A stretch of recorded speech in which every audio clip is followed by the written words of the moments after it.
guys. I want to show everybody how to take this design and convert it into something for the laser cutter. So as you can see, I've got my foreground, my middle ground, my background.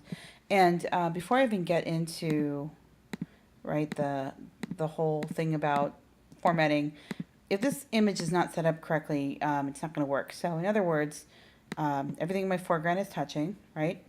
Everything in my middle ground is touching. In other words, actually, I think I have an example here where something's not touching. If you, let me zoom in, Command plus, look at my tires, look at that, that's a mess. If I cut this out right now, what I'm going to end up with is my car will literally not stay because the laser cutter is going to just go ahead and cut here, cut around, cut here, cut around, and then guess what? I don't have wheels anymore. Too bad, so sad. So, obviously I could bring this shape down, or if I wanted to, I could just come in here and say, okay, well, no problem. One way I could do this is I could manipulate the anchor points, right? And bring some of this in and have this touch in a couple spots, and that would work. Something like, although I don't like the way that looks aesthetically. That's a little better. I think that's kind of acceptable. I could also just like create a shape and create some tabs here and do it that way. And that would work too. I kind of like what I did on the left here.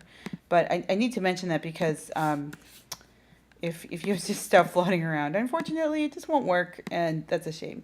So make sure that everything is working. The other thing I want to mention, because I don't think I talked about this during class at all, is that if you have any thin lines, and I do in my foreground, so I'm going to go back and show you those. Let me just quickly modify this anchor a little bit. There we go. Command minus. And, it's not what it was before, but I'll take it.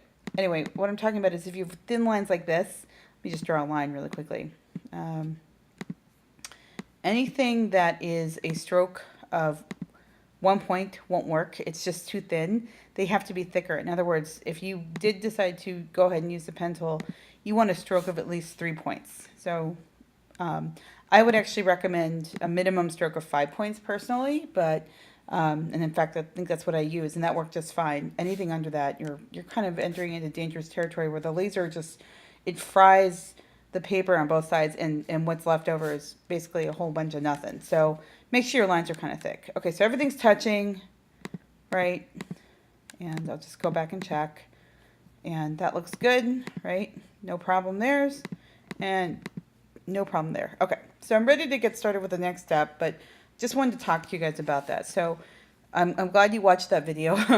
And in the next video, I'll show you how to start formatting this once you've gotten all that done.